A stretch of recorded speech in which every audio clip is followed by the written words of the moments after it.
మీ tooth brush కి muscles ఉన్నాయా? ఎందుకు అంత ఫోర్స్ గా ఇలా ఎలా బ్రష్ చేస్తున్నారు? మనం రెగ్యులర్ గా ఫాలో అయ్యే faulty brushing habits scientifically proven facts కి ఎగ్జాక్ట్లీ ఆపోజిట్ గా ఉన్నాయి. ఈ రీల్లో funny and faulty brushing habits గురించి మాట్లాడుకుందాం. బ్రష్ ని చాలా హార్డ్ గా దాని గ్రిప్ ని ఏదో వెయిట్ లిఫ్టింగ్ కి యూజ్ చేస్తున్నట్టుగా ప్రెస్ చేసి పట్టుకుంటారు కొంతమంది. లెఫ్ట్ అండ్ రైట్ అగ్రెసివ్ గా బ్రష్ చేసేస్తా ఉంటారు కొంతమంది.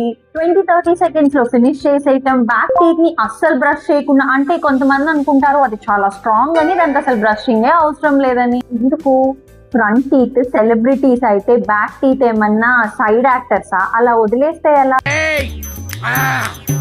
ఇంత ఫోర్స్ గా మనం లెఫ్ట్ అండ్ రైట్ దీన్ని బ్రష్ చేస్తా ఉన్నప్పుడు ఈ బ్రిసిల్స్ పాపం రిటైర్ అయిపోయి ఫ్రే అయిపోతా ఉంటాయి, అంటే ఇవి స్ప్రెడ్ అయిపోతా ఉంటాయి. మా రిటైర్ అయిపోయిన టూత్ బ్రష్ తో కూడా టంగ్ అయితే అసలు క్లీనే చేయరు కొంతమంది. మరింకో కొంతమంది ఉంటారు అసలు ఫ్యామిలీ మొత్తానికి ఒకే ఒక టూత్ బ్రష్ ఉంటుంది. ఇది ఇప్పుడు ఫన్నీగానే అనిపించవచ్చు, కానీ దీని వల్ల వచ్చే ఫ్యూచర్ లో side effects are not funny at all. Enamel loss అవుతా ఉంటది, డెంటిన్ ఎక్స్పోజ్ అవుతా ఉంటది, చాలా సెన్సిటివిటీ అండ్ ఒక్కొక్కసారి చాలా డీప్ డికేస్ కూడా రావచ్చు. బ్రషింగ్ అంటే హార్డ్ బ్రషింగ్ అని కాదు. It's not about strength, it's about technique. ఈ టెక్నిక్ ని నెక్స్ట్ రీల్ లో మనం కంటిన్యూ చేద్దాం. Bye, till then take care. మీ టూత్ బ్రష్ కి మసిల్స్ ఉన్నాయా? ఎందుకు అంత ఫోర్స్ గా ఇలా ఎలా బ్రష్ చేస్తున్నారు?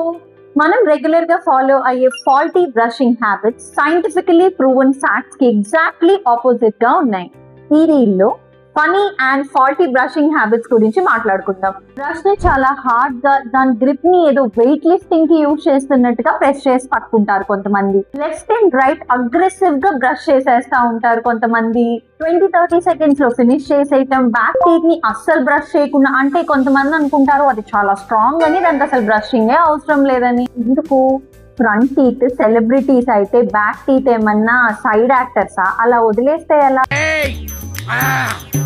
ఇంత ఫోర్స్ గా మనం లెఫ్ట్ అండ్ రైట్ దీన్ని బ్రష్ చేస్తా ఉన్నప్పుడు ఈ బ్రిసిల్స్ పాపం రిటైర్ అయిపోయి ఫ్రే అయిపోతా ఉంటాయి, అంటే ఇవి స్ప్రెడ్ అయిపోతా ఉంటాయి. మా రిటైర్ అయిపోయిన టూత్ బ్రష్ తో కూడా టంగ్ అయితే అసలు క్లీనే చేయరు కొంతమంది. మరింకో కొంతమంది ఉంటారు అసలు ఫ్యామిలీ మొత్తానికి ఒకే ఒక టూత్ బ్రష్ ఉంటుంది. ఇది ఇప్పుడు ఫన్నీగానే అనిపించవచ్చు, కానీ దీని వల్ల వచ్చే ఫ్యూచర్ లో side effects are not funny at all. Enamel loss అవుతా ఉంటది, డెంటిన్ ఎక్స్పోజ్ అవుతా ఉంటది, చాలా సెన్సిటివిటీ అండ్ ఒక్కొక్కసారి చాలా డీప్ డికేస్ కూడా రావచ్చు. బ్రషింగ్ అంటే హార్డ్ బ్రషింగ్ అని కాదు. It's not about strength, it's about